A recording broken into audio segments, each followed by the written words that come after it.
Harsha, thank you very much indeed for your time.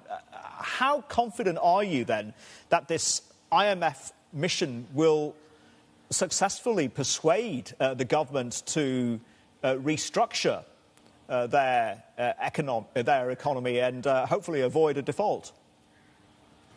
Thank you for having us on the show.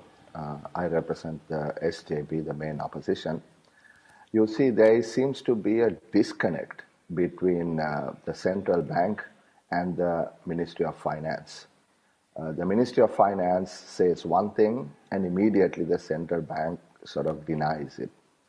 And this is particularly so with the meetings with the IMF, whether it is for debt restructuring discussions or whether it is just hello, how are you type of meeting, I guess.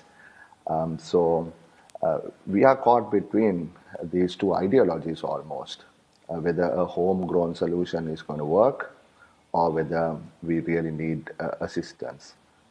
And most of us, independent economists, the opposition, have been pushing the government to have a proper discussion with the IMF so that we can avoid a hard default and to negotiate a preemptive restructuring with bondholders. So I hope the powers that be listen to sane advice.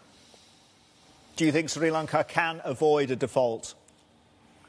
Well, I mean, now I doubt whether we can avoid a technical default because the Article 4 consultation report of the IMF specifically stated that Sri Lanka's debt is no longer sustainable.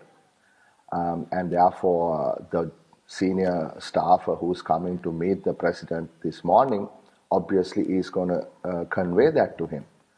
Now, the mandate of the IMF, as far as I know, cannot lend to a country if that country's debt is not sustainable. So therefore, we will have to, start on a restructuring program, and a technical default, whether you call it that or otherwise, will have to happen because we'll have to suspend payments.